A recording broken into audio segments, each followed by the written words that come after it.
Hello, नमस्ते, आदाब and सत श्री अकाल। एक बार फिर से आपका स्वागत है आपके अपने YouTube channel Tanvi chemistry classes. तो बच्चों, जैसा कि स्क्रीन पे दिख रहा है, आज हम आपसे डिस्कस करने वाले हैं सॉलिड स्टेट का एक टॉपिक है पैकिंग इफ़िशियंसी और पैकिंग फ्रैक्शन। तो बच्चा पार्टी, पैकिंग फ्रैक्शन का मतलब होता है volume occupied by the spheres, atoms or constant particle to the whole volume. The fraction of space occupied by the spheres to that of whole volume is called packing fraction. और जब हम इसे percentage में बात करते हैं तब ये कहलाता है पैकिंग इफिशियंसी। तो परसेंटेज में इसकी डेफिनेशन क्या हो जाएगी? The percentage of space occupied by the sphere to that of total volume is called packing efficiency. तो बच्चों, यहाँ समझ में आना चाहिए, पैकिंग इफिशियंसी की बात कभी भी करते हैं तो इट मीन्स परसेंटेज निकालना है, और कुछ पार्ट निकालना है तब बात करते हैं packing fraction, otherwise both are same. तो मैं थोड़ा सा और क्लियर कर दूँ इस टॉपिक को। तो देखिए, ये डेफिनेशन है, the percentage of total space filled by the particles is called packing efficiency. किसकी बात की यहाँ पे? परसेंटेज की। और नेक्स्ट लाइन से देखिए, the fraction of total space filled by the particles और spheres is called packing fraction. जब फ्रैक्शन की बात होती है तब वर्ड कहा जाएगा पैकिंग फ्रैक्शन। जब फ्रैक्शन को हम परसेंटेज में निकालते हैं तो बात की जाएगी पैकिंग इफिशियंसी की। The packing efficiency of different structures are. तो डिफरेंट स्ट्रक्चर जो पॉसिबल है आपके सिलेबस में 12th में, जैसे hexagonal close packing, cubic close packing, या फेस सेंटर्ड क्यूबिक में जो पैकिंग इफिशियंसी होती है वो होती है 74%। और body centred cubic unit cell में पैकिंग इफिशियंसी होती है 68%। और सिंपल क्यूबिक लैटिस में पैकिंग इफिशियंसी होती है 52.4%। अब ये कैसे होती है, इस पर बात करते हैं। एक बार फिर से समझ लेते हैं पैकिंग फ्रैक्शन या पैकिंग इफिशियंसी क्या होती है। मान लीजिए ये गिवन स्पेस है, और ये गिवन स्पेस में हमने पिछले टॉपिक में बताया था कि सॉलिड स्टेट में पार्टिकल्स को कॉन्स्टिट्यूंट पार्टिकल स्फीयर से नोट करते हैं। तो ये स्फीयर इस गिवन स्पेस में हमने अरेंज कर दिए। ये अरेंज हो गए स्फीयर्स, ये अरेंज हो गए स्फीयर्स। ओके, तो स्फीयर्स को अरेंज करने के बाद जो पार्ट बचा, स्फीयर जो पार्ट बचा वो मैंने आपको यहाँ पे शो कर दिया। ये जो पिंक कलर वाला पार्ट है, यहाँ पे एक भी स्फीयर नहीं है, यहाँ पर एक भी एटम नहीं है, तो ये अनयूज्ड पार्ट है। तो इस पिंक कलर वाले पार्ट को छोड़कर रिमेनिंग पार्ट जो स्फीयर्स ने कवर कर रखा है, यही कहलाता है पैकिंग फ्रैक्शन। और जब इसको परसेंटेज में शो करते हैं तब ये कहलाता है पैकिंग इफिशियंसी। तो डेफिनेशन हो गई, the total space occupied bye spheres is called packing fraction. The percentage of total space covered by the spheres is called packing efficiency. Percentage तो पैकिंग इफिशियंसी, और पार्ट हो जाए तो वो कहलाएगा पैकिंग फ्रैक्शन। चलो अब इसको कैलकुलेट कैसे करते हैं तो वो चीज़ देख लेते हैं। किसी भी टाइप की यूनिट सेल में, जैसे हम पीछे पढ़ चुके हैं, हमारे पास यूनिट सेल होती है सिंपल यूनिट सेल, हमारे पास होती है बीसीसी यूनिट सेल, हमारे पास होती है एफसीसी यूनिट सेल, हमारे पास होती है एंड सेंटर्ड यूनिट सेल। तो यहाँ पर हम जो बात करेंगे simple FCC, BCC and FCC की, इनकी बात करेंगे। अगर इसकी हमें पैकिंग इफिशियंसी निकालनी है तो बड़ा आसान। सिंपल यूनिट सेल में कितने स्फीयर्स होते हैं, नंबर ऑफ एटम्स कितने होते हैं? 1। तो वॉल्यूम ऑफ 1 स्फीयर्स, तो हम कैसे निकालेंगे? वॉल्यूम ऑफ 1 स्फीयर, क्योंकि एक ही एटम होता है, divide by total volume, percentage यानी 100। फिर से समझ लीजिए, किसी भी यूनिट सेल की अगर हम पैकिंग फ्रैक्शन निकालते हैं तो बड़ा आसान है। वॉल्यूम ऑफ स्फीयर्स यानी कितने एटम्स होते हैं, divide by total volume of unit cell into 100, बस इतना सा करना है। अब सिंपल में नंबर ऑफ एटम्स कितने होते हैं पर यूनिट सेल? 1 एटम, तो वॉल्यूम ऑफ 1 स्फीयर। बीसीसी में कितने होते हैं पर unit cell, number of atoms per unit cell? 2 atoms, तो यहाँ volume of 2 spheres divide by total volume into 100। FCC में कितने होते हैं स्फीयर्स या नंबर ऑफ एटम्स? 4, तो volume of 4 spheres into 100 divide by total volume. तो ये सॉल्व करना यानी पैकिंग इफिशिएंसी कैलकुलेट हो जाना है। अब इसको कैसे करते हैं ज़रा देखते हैं आगे वाले टॉपिक में। तो जो स्क्रीन पर पैकिंग इफिशिएंसी दिखाई जा रही है हेक्सागोनल क्लोज पैकिंग एससीपी या सीसीपी एफसीसी की कितनी होती है 74% यानी मैक्सिमम। बीसीसी में कितनी होती है 68%, उससे कम। और सिंपल क्यूबिक में कितनी होती है 52.4%, सबसे कम। ऐसा क्यों? वैसे ही देख लीजिए, सिंपल क्यूबिक यूनिट सेल में number of atom cell per unit cell कितने होते हैं 1, तो यहाँ पैकिंग इफिशियंसी कम हो गई। वीसीसी में number of atoms per unit cell कितने होते हैं 2, तो पैकिंग इफिशियंसी थोड़ा सा बढ़ गई। एफसीसी में कितने होते हैं number of atoms per unit cell 4, तो सबसे ज़्यादा हो गई। तो सबसे ज़्यादा पैकिंग इफिशियंसी होती है एफसीसी फेस सेंटर्ड में, और उससे कम होती है वीसीसी में क्योंकि 2 एटम्स पर यूनिट सेल है, और सबसे कम होती है सिंपल यूनिट सेल। अब इसको निकालते कैसे हैं? तो ये देखिए, calculation of packing efficiency for simple cubic lattice. ये आपको स्क्रीन पर सिंपल क्यूबिक लैटिस दिखाई दे रहा है, in which constituent particles are arrange only at corners. पिछले वाले वीडियो हमने आपको बताया था नंबर ऑफ एटम्स कैसे कैलकुलेट करते हैं। कॉर्नर पे अगर अरेंज है तो टोटल कॉर्नर कितने 8, और एक कॉर्नर का कितना शेड रहता है 1/8, तो यहाँ number of atoms per unit cell होंगे 1। और यहाँ एक चीज़ और समझ लेते हैं, एज लेंथ। एज लेंथ क्या है? इस कॉर्नर से लेके इस कॉर्नर तक की डिस्टेंस कहलाएगी edge length, denoted by A. इतना ही नहीं, अगर हम इस कॉर्नर से इसकी बात करें तो ये भी एज लेंथ, यहाँ से यहाँ तक की बात करें एज लेंथ, ये बात करें तो एज लेंथ, ये सारे एक एटम से अनदर एटम की डिस्टेंस कहलाएगी, यहाँ पे कॉर्नर से अनदर कॉर्नर की डिस्टेंस क्या कहलाएगी एज लेंथ। ओके, तो हमें कैलकुलेट क्या करना है? We have to calculate packing efficiency. कैसे बताया हमने? वॉल्यूम ऑफ स्फीयर, कितने स्फीयर होंगे, number of atoms. Simple unit cell में नंबर ऑफ एटम्स होते हैं 1/8 इंटू 8 इजकल टू 1। तो वॉल्यूम ऑफ स्फीयर यानी एक है तो volume of 1 sphere divide by volume of cube, इस पूरे क्यूब का वॉल्यूम। वॉल्यूम क्यूब का क्या होता है ए क्यू, तो यहाँ ए क्यू लिख देंगे, और परसेंटेज यानी 100। ओके, तो यहाँ आपको दिख रहा है simple cubic arrangement. Packing efficiency के लिए हमें चाहिए volume of 1 sphere divide by volume of cube into 100। तो चलिए देखते हैं कैसे सॉल्व किया इसे। जैसा कि स्क्रीन पर दिखाई दे रहा है, हमने एक फेस को शो किया है जिसके कॉर्नर्स पर 4 एटम्स हैं, 4 स्फीयर्स है, 1 2 3 4। एक फेस आपको ले लिया, और एटम से दूसरे एटम की डिस्टेंस क्या कहलाती है एज लेंथ, ए से डिनोट किया है। Suppose the edge length of unit cell A, यहाँ से लेके यहाँ तक डिस्टेंस ए, यहाँ से लेके यहाँ तक की डिस्टेंस ए, यहाँ से लेके यहाँ तक की distance a, and the radius of sphere is small r. इसकी रेडियस स्मॉल आर, इसकी भी स्मॉल आर, इसकी भी स्मॉल, सब ओके। तो from the figure it is clear that, figure से आप चेक करेंगे एज लेंथ का मतलब क्या, ये वाली आर और ये वाली आर। तो edge length a equal to क्या है 2r। तो सिंपल क्यूबिक यूनिट सेल में edge length equal to 2r। यहाँ से अगर फ्यूचर में एक टेबल की जरूरत पड़ेगी तो वहाँ रेडियस इक्वल टू क्या हो जाएगा a/2, और ये केवल आपके सिंपल यूनिट सेल के लिए। सिंपल यूनिट सेल में रेडियस किस इक्वल है एज लेंथ के हाफ, या एज इक्वल टू क्या है 2r। Okay, number of spheres यानी स्फीयर्स का मतलब क्या है एटम्स पर यूनिट सेल क्या होते हैं, कॉर्नर्स पे कितने होते हैं 8, और कितना शेयर रहता है 1/8। तो सिंपल यूनिट सेल में नंबर ऑफ एटम्स या नंबर ऑफ स्फीयर्स कितने 1। ओके, तो वॉल्यूम ऑफ क्यूब क्या होता है, किसी भी क्यूब का वॉल्यूम ए क्यूब, और ए किस इक्वल है 2r के, तो हमने लिख दिया 2r क्यूब, तो कितना हो गया 8r क्यूब। अब फॉर्मूला हमने पुराना वाला जो अभी बताया था, देयरफॉर पैकिंग एफिशिएंसी क्या है, वॉल्यूम ऑफ 1 स्फीयर। 1 ही क्यों लिखा है, क्योंकि सिंपल यूनिट सेल में number of atoms per unit cell 1 होता है।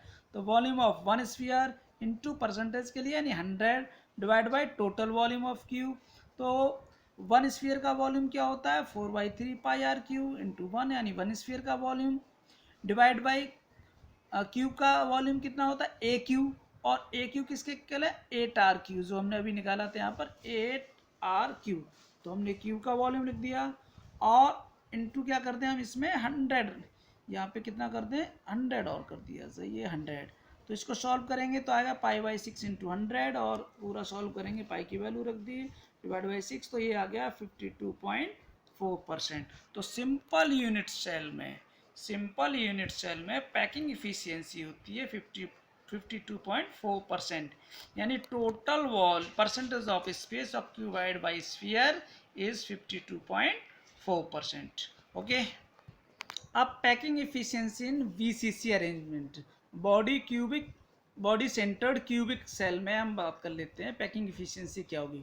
तो बॉडी सेंटर्ड का मतलब होता है कॉर्नर्स पर एटम्स अरेंज हो जो ब्लू कलर से शो किए हैं, और एक इनके अलावा एक कहाँ पर होना चाहिए, यूनिट सेल के सेंटर में, यूनिट सेल के सेंटर में ये रहा। और यहाँ पर हमने कुछ एक परपेंडिकुलर डाल रखे हैं ए सी और ए डी। तो एक ट्राइंगल तो बन गया right angle triangle A D C, और एक बन गया ए बी सी, इनकी ज़रूरत पड़ेगी। ओके, अब इस चीज़ को हमने ए से लेके डी, ए से लेके डी कितने एटम्स हैं, 1 2 3 हमने बना दिए 1 2 3। ओके, अब इसकी रेडियस कितनी, आर। ओके, मिडिल वाला इसकी रेडियस आर आर यानी 2r, और इसकी रेडियस कितनी हो जाएगी आर। तो यहाँ से ए और डी तक की डिस्टेंस कितनी हुई, 1 2 3 4 4r हो गया। क्या हो गया, 4r। इस बात को ध्यान रखना है। ओके, तो बीसीसी का मतलब बॉडी सेंटर पर एक एटम हो कॉर्नर के अलावा। तो ये पुरानी बात है। सपोज द एज लेंथ ए से लेके बी तक, या बी से लेके सी तक, या यहाँ से लेके यहाँ तक edge length, and the radius of each sphere, sphere की radius r. Now relation between a and r, पहले ये निकालते हैं। सबसे पहला काम ए और आर यानी एज लेंथ और रेडियस में relationship. From the figure it is clear that A D equal to 4r, A से लेके डी तक कितने आर हो गई, 4r। Okay, question first, from right angle triangle A B C, ये रहा आपका ए बी सी, तो A C square equal to क्या होगा, A B square plus B C square. तो ये हमने लिख दिया A C square equal to A B square plus B C square. Okay, तो A C square equal to, यानी ये रहा आपका A C square equal to, ये क्या है, ए से बी तक की डिस्टेंस एज लेंथ यानी ए स्क्वायर, और वी सी की डिस्टेंस एज, तो ये भी ए स्क्वायर हो जाएगा। तो हमने लिख दिया A C square equal to A square plus A square. Okay, तो A C square equal to कितना हुआ, 2a स्क्वायर, इसकी ज़रूरत पड़ेगी। क्वेश्चन नंबर हमने सेकेंड लिख दिया। अब नेक्स्ट देखिए, similarly right angle triangle A C D, अब इसकी बात करेंगे A C D, A D square equal to क्या होगा, ए सी स्क्वायर और डी सी स्क्वायर। तो वही हमने लिख दिया A D square equal to A C square plus C D square. Okay, अब A D square equal to, फिर से देखो ए सी स्क्वायर हमने कितना निकाल लिया, 2a स्क्वायर, तो हमने 2a स्क्वायर लिख दिया, और सी डी स्क्वायर क्या होगा, ए स्क्वायर, तो 2a और a कितना हुआ, 3a स्क्वायर है। C D square equal to A square क्यों हो गया, देख लो ज़रा, सी और डी कितना, एज लेंथ, ए स्क्वायर हो गया, ये डिस्टेंस कितनी होगी, एज लेंथ है तो ए, तो वही हमने लिखा था कि A D square equal to A C square equal to 2a square plus A square equal to 3a square. तो ए डी इजकल टू क्या हो जाएगा, √3, और ए स्क्वायर का ए का रूट हो गया, और ए डी क्या है, 4r, अभी निकाला था हमने, देखो ए डी इजकल टू क्या है, 4r, तो हमने ए डी की जगह लिख दिया 4r इजकल टू √3a, यहाँ से ए की वैल्यू निकाल दी, ए इजकल टू क्या होगा, 4/√3r। इक्वेशन नंबर थर्ड, यहाँ ए और आर में रिलेशनशिप हो गया। अगर यहाँ से आर की वैल्यू निकालेंगे तो क्या हो जाएगा, √3a/4, ये किसके लिए, body centred cubic unit cell के लिए। तो एक बार इसको फिर से ऐसे चेक कर लेते हैं। ओके, तो हमारे पास कौन कौन सा आ गया, ए डी इजकल टू 4r है, हमारे पास आ गया A C equal to 2a square, equation second, हमारे पास थर्ड आ गया ए इजकल टू 4r/√3। इससे क्या निकलेगा, volume of unit cell a cube, और चलिए आगे देख ही लेते हैं। तो now the volume of unit cell क्या होगा, ए क्यू, 4/√3r का होल क्यू, ये यूनिट सेल का वॉल्यूम आ गया। Therefore the packing efficiency, volume of 2 spheres, क्योंकि बीसीसी में नंबर ऑफ एटम्स कितने होते हैं, 2 × 100 divide by volume of unit cell, तो 2 × volume of 1 sphere 4/3πr³ divide by A Q ये लिख दिया 4/√3r³, और ये हमने सॉल्व किया तो ये आ जाएगा 68%, तो सिंपल यूनिट सेल से ज़्यादा हो गया। ये कितना आ गया, 68%। यहाँ पर हमारा 100 लिखना रह गया है, यहाँ 100 मल्टीप्लाई बाई 100 और यहाँ भी 100, तो ये परसेंटेज आगे आ जाएगा 68%। ओके, अब बात कर लेते हैं पैकिंग इफिशियंसी इन फेस सेंटर्ड क्यूबिक अरेंजमेंट या फेस सेंटर्ड यूनिट सेल। तो फेस सेंटर्ड यूनिट सेल की जैसा कि स्क्रीन पे आपको दिख ही रहा है, फेस सेंटर्ड यूनिट सेल में होता क्या है, जैसा कि स्क्रीन पर दिख रहा है कि face centred cubic unit cell वो होती है जिसमें कॉर्नर्स के अलावा one atom is present at the centre of each face. तो एक फेस हो गया, इसके अपोजिट वाला फेस ये हो गया है ना, एबव फेस, और ये फेस हो गया फ्रंट वाले फेस पे हमने ये बना दिया, इसके बैक वाले फेस पे हमने ये बना दिया। तो टोटल नंबर ऑफ एटम्स कितने हो जाएंगे, कॉर्नर वाले 1/8 इंटू 8 यानी 1, और फेस के सेंटर वाला पिछले वीडियो हमने आपको बताया था कि हाफ शेड रहता है। तो टोटल कितने, 1 2 3 4 5 6, एक क्यूब में 6 फेस होते हैं और 6 का हाफ शेड रहता है, 6 इंटू हाफ कितने हो गए 3। तो 3 तो हो गए फेस, यहाँ पर फेस के सेंटर पर, और कॉर्नर्स पे कितने हो गए टोटल 1, तो 3 + 1 यानी 4। तो FCC यूनिट सेल में नंबर ऑफ एटम्स होते हैं पर यूनिट सेल कितने, 4। ओके, अब एक फेस को हमने यहाँ पर ऐसे शो किया, देखिए 1 2 3 4, 1 2 3 4, और फेस के सेंटर वाला ये रहा। और अब इसको देख लेते हैं, एक ट्रायंगल बना दिया ABC, A और B की डिस्टेंस एज लेंथ और रेडियस R, और ये R, इसकी रेडियस R, C और A के बीच की डिस्टेंस कितनी हो जाएगी R, 2R एंड R। तो टोटल कितना 4R, यहाँ पर AC = 4R, AB = A और BC = एज लेंथ A, ये ध्यान रखें। फिर ये हो गया आपका FCC के लिए भी और CCP के लिए भी। नेक्स्ट पेज पे देखते हैं, फिर से पुरानी बात, suppose edge length A, radius of sphere R, from the figure AC = 4R। अभी हमने आपको बताया था, ये रहा हमारा फिगर, इसमें A से लेके C तक की डिस्टेंस क्या है 4R, तो AC² = क्या होगा AB² प्लस BC², तो AC कितना A², तो AC² क्या है 2A²।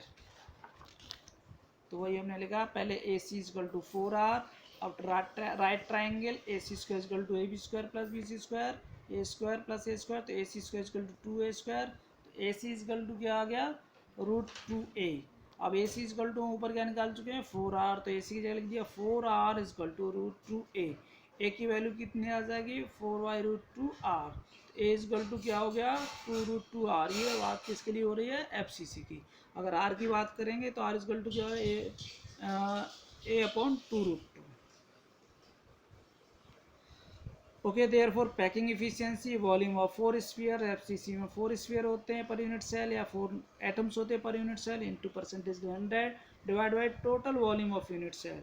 तो volume of 4 sphere 4 into 4/3 πr3, 1 sphere का volume divide by A3। A किसके इक्वल था 2√2R के, तो हमने लिख दिया A की जगह 2√2R का होल क्यूब कर दिया, यहाँ पर 100 रह गया हमारा, यहाँ पे भी 100 कर देना परसेंटेज के लिए, यहाँ भी क्या कर देना है 100 कर देना है, और ये हमने वैल्यू रख दी 16 4 4 जा 16/3 πr3 अपॉन 16√2R3।